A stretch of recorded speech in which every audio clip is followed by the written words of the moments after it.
السلام علیکم، میں ہوں عائشہ بخش۔ رپورٹ کارڈ میں خوش آمدید۔ عالمی عدالت انصاف کا فیصلہ آ گیا۔ حتمی فیصلے تک کلبھوشن یادو کو پھانسی کی سزا نہیں دی جا سکتی۔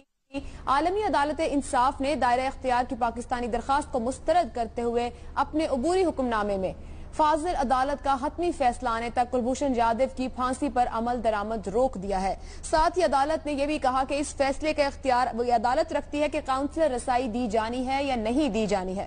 عالمی عدالت انصاف کے 11 رکنی بینچ کے سربراہ جج رونی ابراہم نے یہ کہا کہ کلبھوشن یادو پاک فوج کی تحویل میں ہے اور بھارت نے کاؤنسلر رسائی کی درخواست دی ہے۔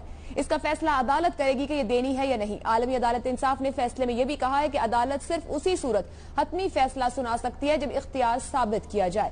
ویانا کنونشن سے جاسوسی کے الزام میں گرفتار افراد کو علیحدہ نہیں کیا جا سکتا۔ عدالت نے واضح کیا کہ ویانا کنونشن کے آرٹیکل 36 کا اطلاق اس کیس پر نہیں ہوتا، تاہم مکمل شواہد کے بعد بھارت کو ریلیف مل سکتا ہے۔ دوسری جانب سوشل میڈیا پر عدالتی فیصلے پر سازشی تھیوری ڈھونڈنے والوں کے تبصرے بھی جاری ہیں۔ تحریک انصاف کے رہنما اسد عمر، شفقت محمود اور شیخ رشید نے فیصلے کو نواز جندل ملاقات کا شاخسانہ قرار دیا ہے، جبکہ شیری مزاری نے فیصلے کو متوقع قرار دیتے ہوئے یہ کہا کہ نواز جندل ملاقات کا نتیجہ یہی نکلنا تھا۔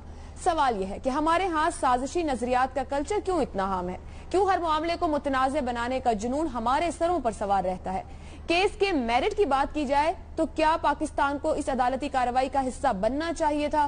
کیا عالمی عدالت انصاف کے فیصلے سے واضح نہیں ہوتا ہے کہ عالمی فورمز پر بھارت کا اثر و رسوخ ناقابل یقین حد تک بہت زیادہ ہے اور سفارتی میدان میں پاکستان کی پوزیشن بہت کمزور ہے؟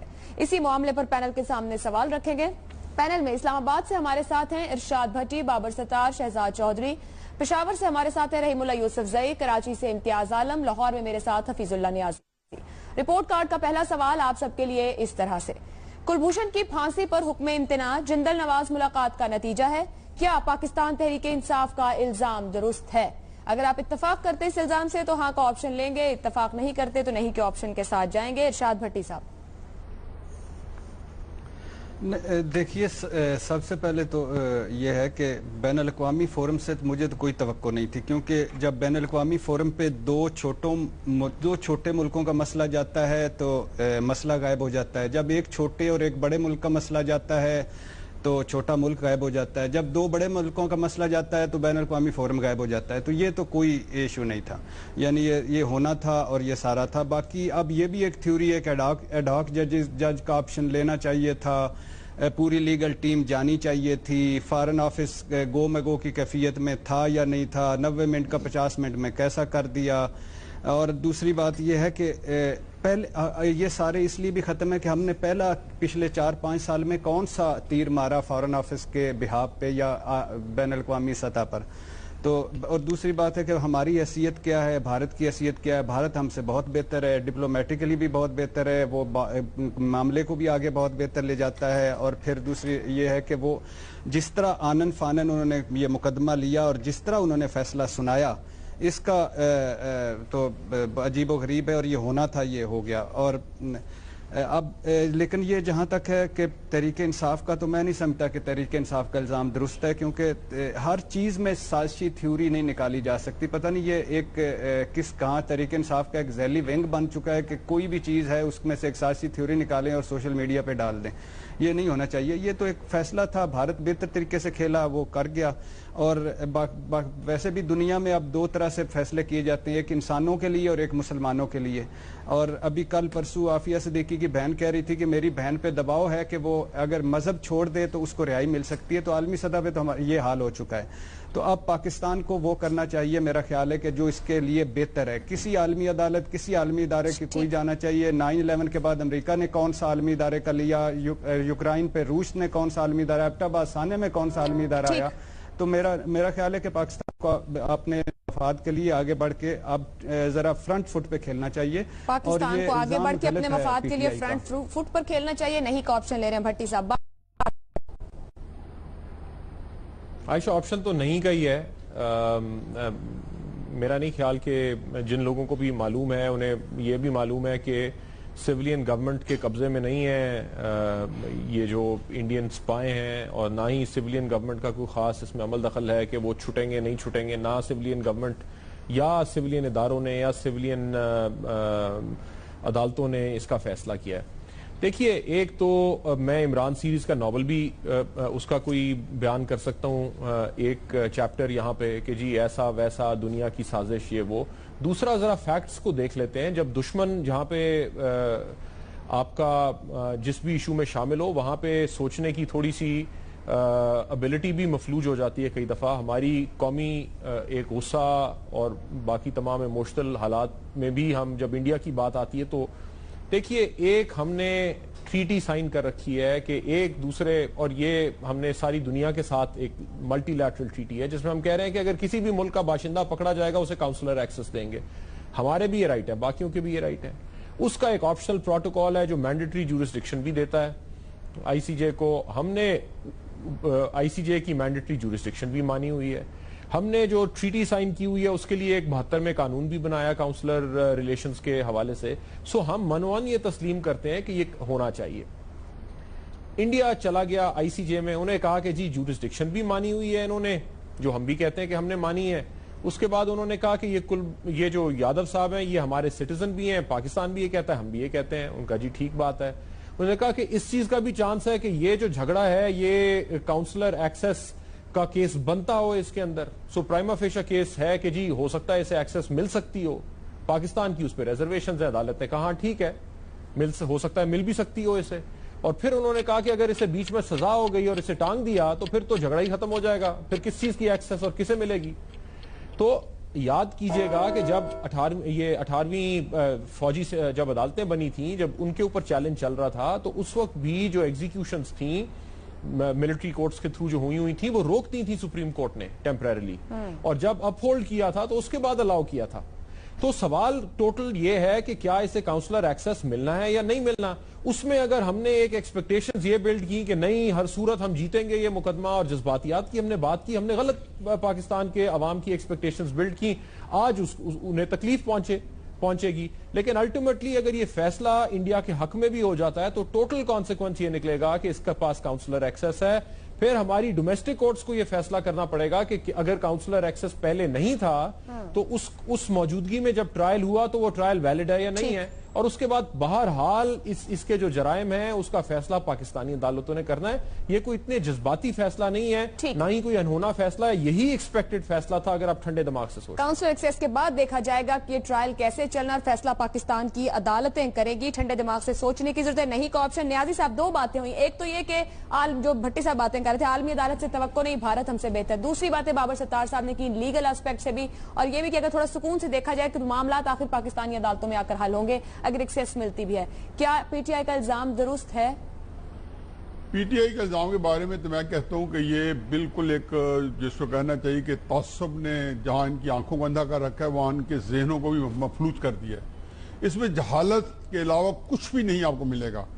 دیکھیں جو سرجن جنرل کی جو میٹنگ ہے پرائم منسٹر سے, اس میں ساری یہ مان بھی جائے کہ ان کے بڑے ذاتی مراسم ہیں, تو بابر صاحب نے جو بات کی ہے اس میں کوئی ایڈ کرنے کی گنجائش نہیں ہے کہ یہ سارا جتنا جو ہے جو پاکستان جو عسکری ادارے ہیں یہ ان کے جس کو کہنا چاہیے کہ پرویو میں آتا ہے. کسی کے پاس اس کے پاس گنجائش ہی نہیں ہے, نہ چھوڑ سکتا. اور پھر انٹرنیشنل کورٹ آف جسٹس جو دور کی کوڑی ہے کہ وہ جانا یہ ملاقات ہوئی ہے, وہاں پہ نواز شریف صاحب نے وکیل بھیجا ہے, انہیں کیس صحیح نہیں لڑا, پتہ نہیں کیا کیا ڈالنا پڑے گا اس کے اندر. دیکھیں مسئلہ یہ ہے کہ جو کیس ہوا ہے بالکل صحیح بات ہے کہ اس کے اندر ان کی اس لیے گنجائش بنتی تھی کہ اس کی زندگی اور موت کا سوال تھا. اب اس میں تو کوئی ایسی بات نہیں کہ اس کی موت کو اس نے سٹے دیا ہے اور دینا چاہیے. یہ ایک پہلی چیز ہوتی ہے کہ اس کو فوری طور پہ سٹے دیا جائے, پھر کیس کے بارے میں فیصلہ کیا جائے. انہوں نے انووک کیا آرٹیکل 36 ویانا کنونشن کو. لیکن یہ مت بھولیں کہ یہ جو انٹرنیشنل کورٹ آف جسٹس ہے یہ اگر یہ فیصلہ کر بھی دینا کہ پاکستان پھانسی نہیں دے سکتا تو یہ اس کے یہ چونکہ یونائٹڈ نیشن کے چارٹر آف یونائٹڈ نیشن کا سب سے بڑا کورٹ ہے, تو اس نے اس کو امپلیمنٹ کرانے کے لیے سیکورٹی کونسل جائے گا. سیکورٹی کونسل جائے گا تو سیکورٹی کونسل کے اندر 5 ممبرز بیٹھے ہیں, اور سیکورٹی کونسل کو اگر کوئی بندہ وائلیٹ کرتا ہے تو اس کے خلاف کوئرسیو ایکشن کوئی ایسا کرتا ہے تو ایک یہ کہ جب انٹرنیشنل پیس جو ہے وہ خطرے میں ہوتا ہوگا وہاں پہ چائنا بھی ویٹو کر سکتا ہے. اس سے پہلے ابھی کچھ چند مہینے پہلے چائنا کے خلاف ساؤتھ چائنا سی کے اوپر